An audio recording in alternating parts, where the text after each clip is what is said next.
I stood in the elevator of the Penthouse tower with the city pressed against the glass like 1,000 indifferent witnesses, the access card burning against my palm, a tiny paper clinic bill folded into a coin-sized emergency in my pocket.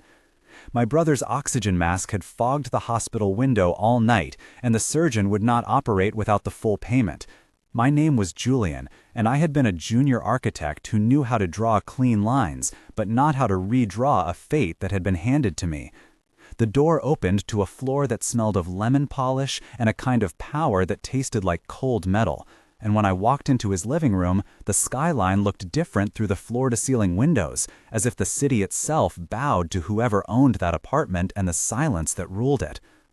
He was, as I had heard him described in the industry halls and in whispered elevator gossip, a man who collected companies and kept people at arm's length, his suits always cut so clean they seemed to judge the fabric of my life. He looked up from his table where a glass of whiskey refracted afternoon light and said without looking surprised that I had made it inside. "You have 5 minutes to tell me why you are here," he said. The voice had no edges and it fit the room. I had come because debt was a slow machine, and it had finally reached my brother. I had come because the clinic required the money now. I had come because I had tried every door in my neighborhood, and all of them had the same polite refusal.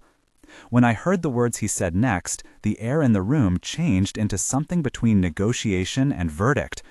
There was a contract he could offer. It would pay for the operation in full, and it would guarantee my brother days, not months. The cost was that I would live under his roof for a period, that I would agree to a private arrangement that would ensure a child legally connected to his line. I remember the paper slide across the table and the light catching the ink like a trap. I had been a man who believed in small rights and quiet honesty, and suddenly my choices were framed as legal clauses. Would I trade my future for my brother's life? The promise of the agreement hummed in the air like a vow, and I felt my own shadow stretch thin on the polished floor. He introduced himself as Alexander Vale, and he called his assistant Rowan to fetch coffee and the contract. The apartment had marble that cooled my palms when I touched the banister, a piano with ivory keys that no one played, and art that angled away from the eye. Rowan wore a pressed skirt and a face that had practiced neutrality for years. The receptionist I had met by the door was named Simone, and she had smiled with a control that held the building in place. Later I learned the names of others who orbited him. Marcus, his security chief, who moved like a low wind. Dr. Hale, the fertility specialist, who worked in a private clinic 2 blocks from the river. Anna, his housekeeper, who kept the penthouse smelling like lemon and pepper. Alana, my neighbor on the 4th floor, who would later bring me lasagna. And Theo, my childhood friend who had worked as a paramedic and called to give me blunt hope. I remember saying his name out loud and feeling the syllables unfamiliar on my tongue. Alexander did not rise to meet me. He cocked his head and watched me with an expression that catalogued risk and appetite in equal measure. "You should not have come alone," he said. The observation sounded like a statement of fact and not advice. I told him about the hospital bill and the deadline and the surgeon who refused to schedule without guarantees. I told him everything I could without breaking my throat with pleadings. He listened as if assessing wood grain. When he spoke again, his words were surgical. "I could pay," he said, and he slid the contract toward me, but the terms were simple and absolute. I would be on a private arrangement under his roof, he said, and in return, he would underwrite the surgery and establish legal financial security for my brother. The clause that cut into me said that he would claim parental rights and certain protections as a future guardian of the child. The lettered ink looked like ownership. Shame rose like heat in my chest, and I folded my hands to hide the way my fingers trembled. I had to think of Theo's face in the hospital when the operation took him out of a room with better oxygen and back into a life that had a future. The offer was an arithmetic of desperation. There was a silence full of things unsaid. He opened a new glass of whiskey without asking me if I wanted one. I did not. At the end, he said, "You have until tonight to accept or leave." I left with the contract burning in my pocket and the skyline watching me like a verdict. The city smelled of rain and taxi exhaust and fresh bread as I walked away, feeling as if I had stepped out of one life and into a doorway that led to an entire other language of survival. The decision came like a tide I could not stop. I paced my small apartment while my brother slept on the other side of a thin curtain with an oxygen machine that clicked like a second heart. I thought of Domino, my childhood dog, who had died of illness because we could not pay then.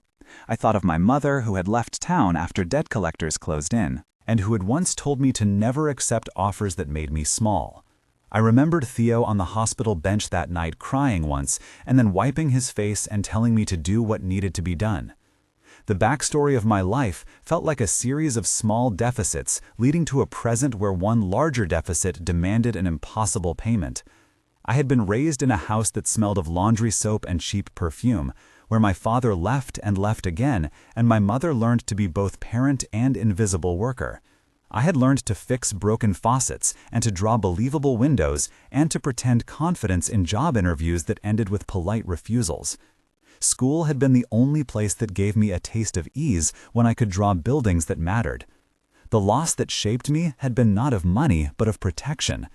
When my father walked away, he took not just a person, but the promise that we were enough. I had grown into a man who would rewrite blueprints for other people and would accept that the lines on paper held weight. My brother Micah had always been my responsibility. He was quieter than me, and he laughed like a low bell. When he fell ill, the world of bills and clinic requirements became an ocean, and I had no boat other than this contract slid across a marble table. The memory of being a boy hiding behind the sofa while my father shouted still lived in my ribs. I carried it like a map of what not to become. I did not want to become someone who gave up. When I went back to Alexander that evening, I had rehearsed words like armor, and then found I had none. We spoke with lawyers and signed in a room that smelled faintly of lavender and bureaucracy. The contract was written in language that treated lives as assets and promises as loans. I sat opposite him at that glossy table and watched his jaw as he read the language aloud. He was precise about schedules and about privacy and about legal guardianship. He made me agree to live in the penthouse for a fixed amount of months and to undergo medical screening that would prove my capacity to conceive. Dr. Hale was called in for a private consultation, and she explained the procedures with a calm that felt like professional light. The first test was basic fertility screening and blood work to rule out infections and to check hormone levels. A transvaginal ultrasound would confirm ovulatory patterns, she said, and in 250 words, but in realities, the clinic would run a panel of tests to ensure safety. The explanation she gave me about a specific process was methodical and quiet. He needed me to be healthy and to carry the pregnancy, but the clinic would also screen him for potential genetic compatibility. The cold data of lab work collided with the warmth of my reason, because a negative result would mean starting over, a positive one would mean this would be the beginning of a pregnancy that could save my brother.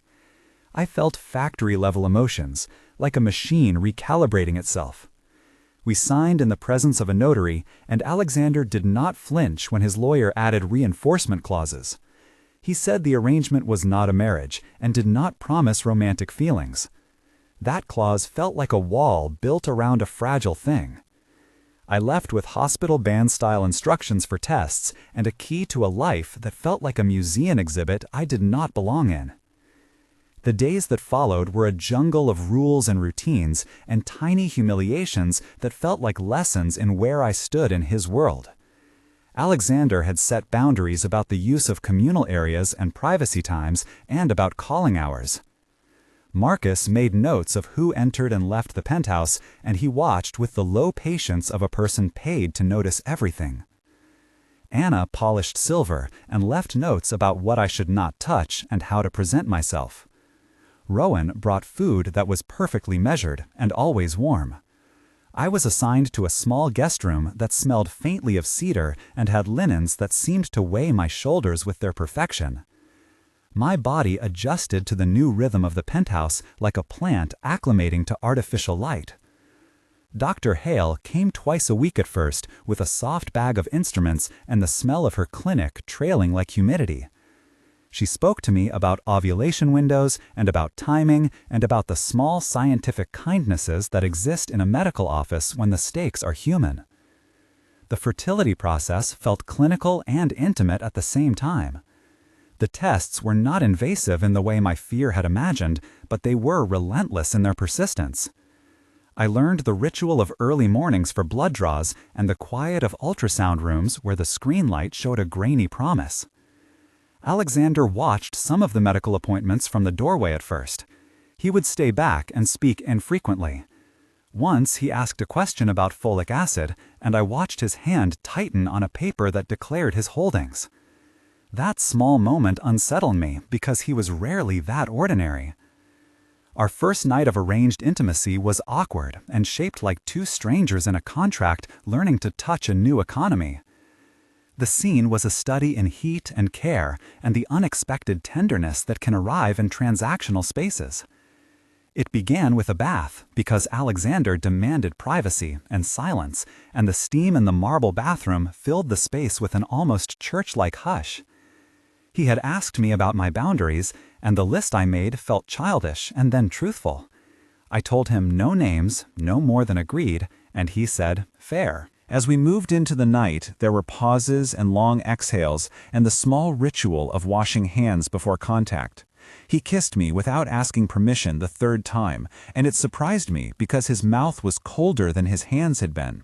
He was not gentle because he lacked skill, but because he was efficient with tenderness.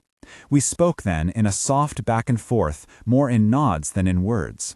I remember the scent of citrus from the soap, the roughness of the towel on my neck, the metallic tang of his cologne at the base of his throat, the grainy sound of the city far below, like an audience.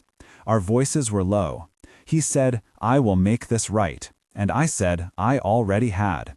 The scene in that room had 10 exchanges, which felt like bargaining and confession at once. He cleaned up after with a kind of mechanical care and pressed a dish of soup into my hands at dawn. He asked if I felt okay the morning after, and his hand trembled just enough for me to feel the presence of a man who had been in control all his life and who now navigated something unknown. He did not own my breathing, but he monitored it. The conception that followed was not cinematic, but clinical and intimate, and wrapped in the peculiar privacy of our arrangement. After the act, he held my wrist and checked my pulse like a man learning to be human. The line between possession and protection wavered. I found an unexpected gentleness in his aftercare. He arranged for Dr. Hale to expedite a pregnancy test and for blood work to confirm hormone changes. The care that followed was both a contract compliance and a kindness that felt like rain after a long drought. Weeks passed, and the pregnancy test showed a positive line that shook me in a way no legal clause ever could. The confirmation came with a flurry of medical attention and paperwork, and the first ultrasound was an image that rearranged my life in a single grainy curve. I was at once terrified to lose the hope that had bought my brother a surgeon, and elated at the tiny sign of life that might both change and free me. Alexander changed too. He used to be a man who collected silence, and now he started to collect small moments. He brought almond milk to the morning, and he stood in the kitchen chopping fruit for me because Dr. Hale had put a list of foods that supported early pregnancy in my file. He asked about my appetite and listened in a way that had not been part of his language before. He told Marcus not to hover and to give me space, and Marcus, for the first time since I had known him, looked relieved and then embarrassed for relief. The household made room for this new human fact. Friends and secondary characters shifted and took actions that confirm change. Elena brought lasagna and stayed for a conversation about small neighborhood things. Theo visited with bandaged optimism and sat with my brother in the hospital and told me stupid jokes so I would laugh. Simone arranged a playlist of soft music for the penthouse, and Anna sewed small blankets which she placed in the drawer of the guest room with a quiet note. Dr. Hale explained genetics tests and what to expect in the first trimester and how we would monitor for chromosomal abnormalities.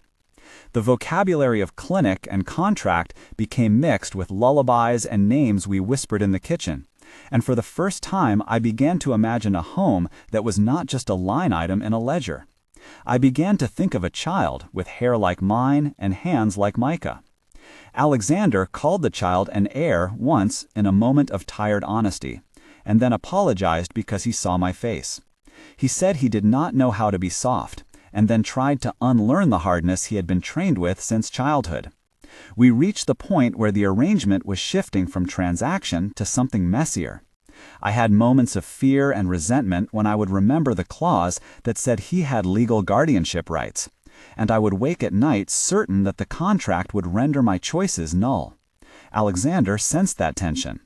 We had a long renegotiation, a night where the argument between us had many voices, and where he revealed a childhood that had built him into a closed vault. He told me about being sent away to boarding school at 12 because his parents feared scandal and weakness. He told me about a sister who had been lost to illness because his family had prioritized image over time. His confessions were small earthquakes that loosened the mortar between us. I said to him, "How could you ask for ownership and then call that mercy?" And he answered, "Because mercy without responsibility becomes charity, and I do not do charity." The conversation had 12 exchanges, each one a pull between legal jargon and sudden confession. I used the word scared, and he said he understood the anatomy of fear, because he had engineered whole companies around avoiding it. I asked him if he feared losing a child to me, and he said, "I fear losing the chance to protect someone I chose to care about." In that moment, he offered to amend the contract with a clause that would give me more equal parenting time, and formal financial guarantees that would not leave me at the mercy of his whims. It felt like a surrender and a reworking of power. I agreed to draft terms with a lawyer named Priya, who specialized in family law, and who sat with us over 3 sessions and rewrote the language into protections for both of us. Priya was efficient, and her presence smelled faintly of mint and authority. The legal rewrite made room for love to grow without erasing the original bargain. It also established a path for a future in which either of us could choose partnership without being immune to the pain of past choices. The months that followed were a litany of appointments and tender, small acts that became significant. I learned to enjoy morning tea that Alexander made with an intensity that suggested ritual, not obligation. He started leaving notes by the sink that said, "Be careful," and the ink looked unfamiliar to me because he had written it himself. Marcus started smiling when he passed me in the hallway, and he admitted once on a night when the building was quiet and the rain sounded like applause that he had children he missed. Anna taught me to make a soup that soothed the nausea, and she confided that she had lost a child when she was young, and that this pregnancy made her hands shake with hope. Rowan and Simone argued about paint swatches for the nursery, and in their arguing I heard tenderness that was not for me, but for the idea of new life.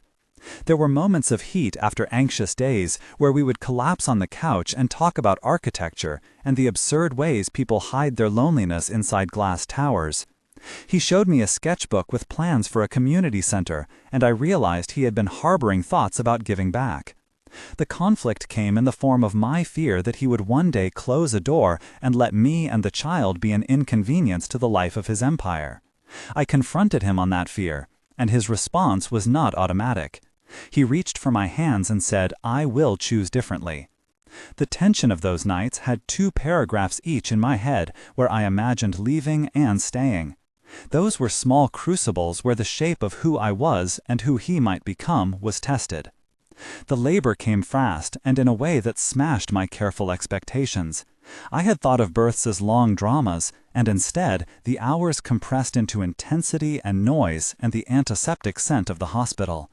Alexander was there because the contract allowed him presence, and because he had insisted on being present, as if he had a right and as if he had volunteered the right at the same time. Marcus was waiting in the hallway like a sentinel who had been deputized by tenderness. The nurses were brisk and tender at once, and the midwife named Lucia spoke with a voice that made the pain focus into something I could ride through. There were 3 main pushes where the world stuttered and then corrected itself.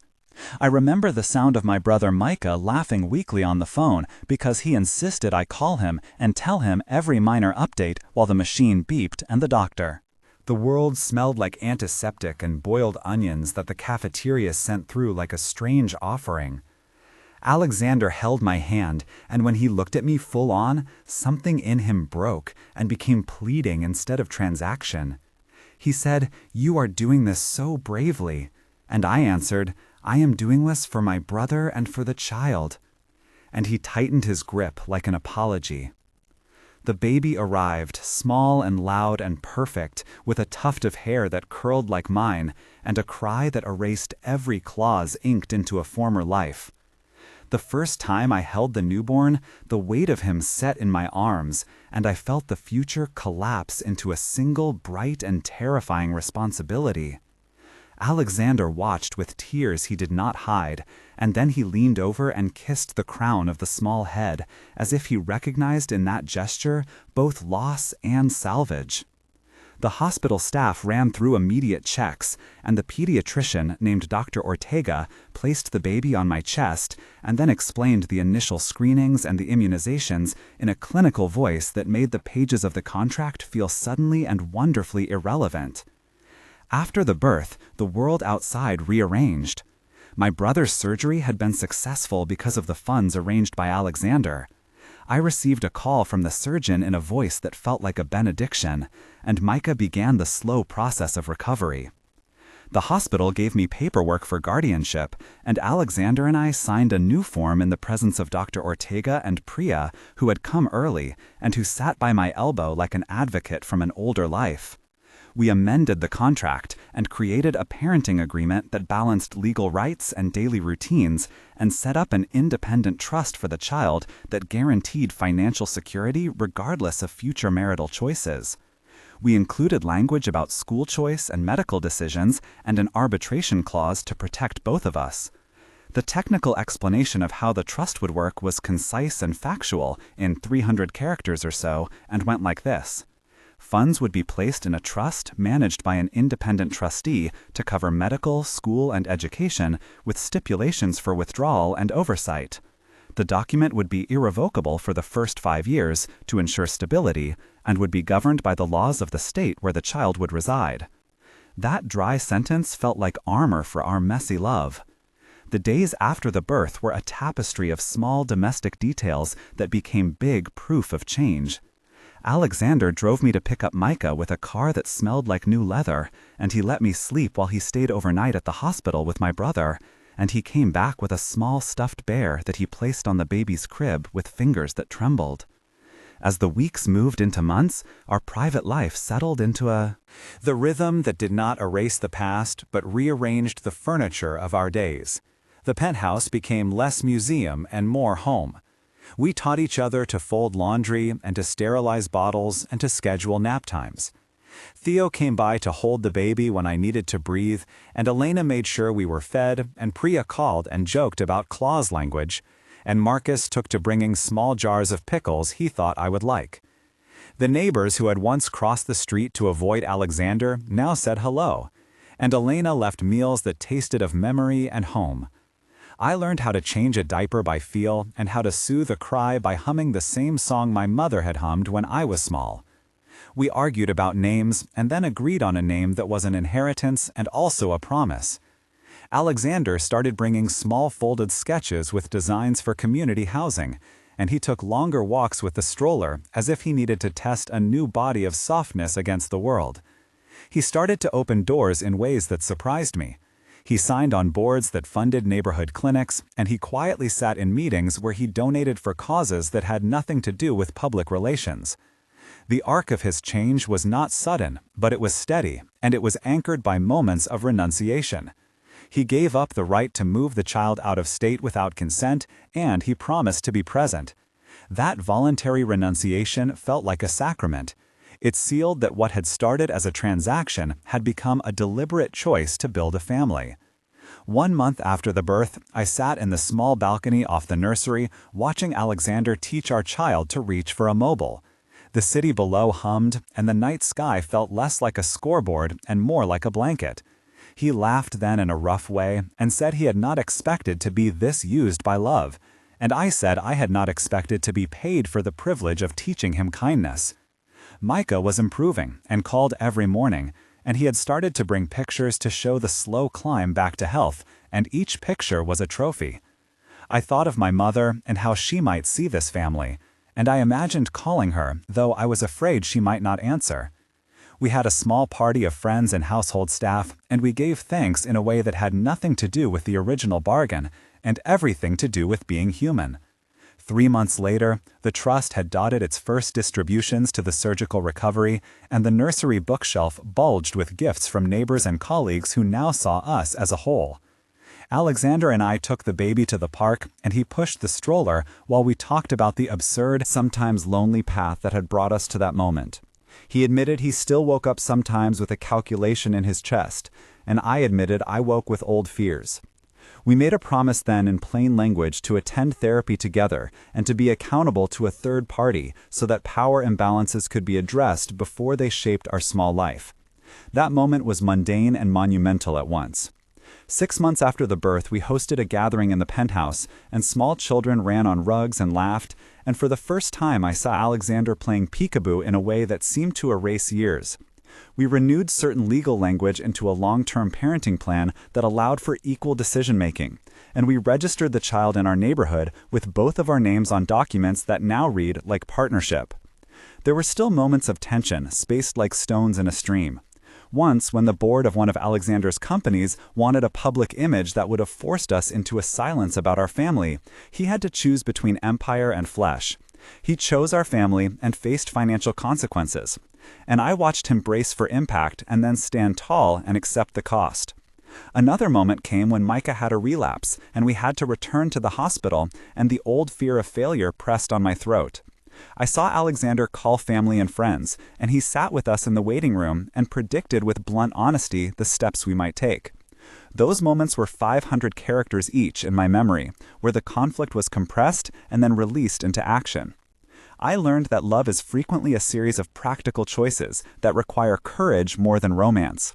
The community that had once whispered about him now asked for his advice on development funds, and he donated to the local clinic in a quiet way that allowed his past mistakes to be annotated with restitution. Friends like Theo and Elena and Marcus and Anna acted as witnesses and participants to the family we were building. Priya continued to advise on legal matters, and Dr. Hale and Dr. Ortega provided the steady professional scaffolding that allowed us to be parents who were not naive, but who sought guidance. The final months were a braided syntax of ordinary life and the extraordinary invention of our family name. We married in a small ceremony with just close family and staff present, and it felt like a completion of sorts that no contract could ensure. The vows we wrote were not about ownership, but about choice. We promised to be accountable and to protect and to love. Later, we had another child because we decided to, not because a clause demanded it. The second pregnancy was easier in many ways, and Alexander was a father who had learned to give up small powers in exchange for closeness. The house was chaotic in the best sense, and the children filled the rooms with the sound of small feet. I watched Alexander become less a collector and more of a builder. He founded a foundation that invested in clinics in neighborhoods like the one I came from. He sat in local meetings and listened. He called Anna to ask about recipes, and he listened with gratitude when she told her of days she had been hungry as a young woman. He taught Micah carpentry, and the boy who had once been fragile now used his hands and laughed freely. The legal trust matured as promised, and the community center Alexander funded opened, and the ribbon cutting made a small ribbon of the life that had once been a paper contract. When I thought of the night I had stood in front of the Penthouse with the paper clinic bill burning like a small secret, I felt amazed and like a different kind of survivor. The debt had been paid, and my brother was alive, and our children had a small net of security. We had replaced the cold clauses with a daily practice of care. The final image that lingers is of the old iron gates that once seemed to keep me out, now standing open as visitors came in to watch a backyard barbecue. The gates had been repainted, and the paint smelled like possibility. If you were in my position, what would you have done? The choice was never simple, and I know strangers online will have their own answers. If you would have made the same bargain, start your comment with "I would have" and tell me why. If you would not have, start with "I would not" and tell me why. Your voices help me see other versions of courage and make these stories feel less solitary. Now, if you are still here, this is the part where the story continues in small acts of everyday love, where debts are paid not just in money, but in changed behavior, and where people who thought themselves unchangeable learn how to be present. At the end, the consequences were concrete. My brother worked a part-time job and then returned to his studies on a scholarship Alexander helped secure. Our family expanded and healed in ways that felt both miraculous and earned. The penthouse that had once been a place of intimidation became a home that hummed with the ordinary chaos of toys and laughter. There was a final symbolic gesture. Alexander removed a bronze statue from his office that had always been a symbol of acquisition and placed it in the foundation hall to be repurposed as a plaque dedicated to community service. He said it felt right to give it a new name. The debt had been more than financial. It had been moral and personal, and we paid it by choosing to be better each day. If this story touched you, consider subscribing, because I will bring more stories of hard choices and second chances, and the messy work of turning transactions into families. In the end, I learned that mercy is not a weakness, and that protection is not always possession. The iron gates opened because someone chose to walk through them and to stay.